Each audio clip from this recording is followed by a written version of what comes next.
దయగల దేవుడని, మంచి దేవుడని, విడిపించే దేవుడని, రక్షించే దేవుడని, లేవనెత్తే దేవుడని, స్వస్థపరిచే దేవుడని, ఆదరించే దేవుడని, కన్నీళ్లు తుడిచే దేవుడని, ఓదార్చే దేవుడని, ఆదుకున్న దేవుడని ఎలాగైతే దినాన్ని మీకు తెలియజేస్తూ ఉన్నామో అటు రీతిగా మా ప్రాంతాల్లోకి, మా గ్రామాల్లోకి వచ్చి దేవుని సేవకులకి రీతిగా సువార్త ప్రకటిస్తూ ఉన్నప్పుడు యేసుక్రీస్తు ప్రభు యొక్క మాటలు విన్నాము, విశ్వసించాము, ప్రభుని అంగీకరించాము.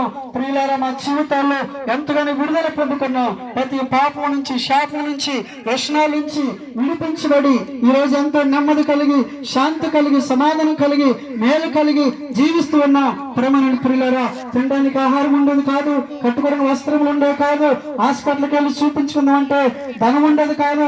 అట్టి భయంకర భేద పరిస్థితుల్లో పడినట్టు మమ్మల్ని ప్రభు యేసుక్రీస్తు ఎంతగానో ప్రేమించి మమ్మల్ని లేవనెత్తి మా బ్రతుకుల్లోకి ఎంతో నెమ్మదినిచ్చి ఈ రోజు ఇటు రీతిగా ఆయన ప్రేమను ప్రకటించడానికి ఈ మధ్య మమ్మల్ని తోడుకొని వచ్చిన్నారు. ఎందుకంటే ప్రియులారా, మీరు బాగుండాలి, మీ బిడ్డలు బాగుండాలి, మీ కుటుంబాలు బాగుండాలి, మీ ప్రాంతాలు బాగుండాలి, మా వల్ల మీరు సంతోషంగా ఆనందంగా ఉండాలని యేసయ్య ప్రేమను బట్టి ఈ మధ్యకి వచ్చినాం. దానికి ఇదేదో మతము కాదు, ఇదేదో కులానికి చెందినది కాదు, కానీ అందరికీ యేసుక్రీస్తు ప్రభువే ఉన్నాడు, అందరిని ప్రేమించే ప్రభువే ఉన్నాడు. కనుక ఈ దినము ఈ మాటలు ప్రకటించబడుతుండగా నీ జీవితంలో ఒకవేళ శాంతి లేదేమో, సమాధానం లేదేమో, నెమ్మది లేదేమో, అందరూ ఉన్నప్పటికీ ఒంటరిగా ఉన్నదేమో, అన్ని ఉన్నప్పటికీ నెమ్మది లేదేమో, శాంతి లేదేమో, వ్యాధులతో, బాధలతో, సమస్యలతో నలిగిపోతూ ఉన్నావేమో, ఎవరిని ఆదరిస్తారు, ఎవరు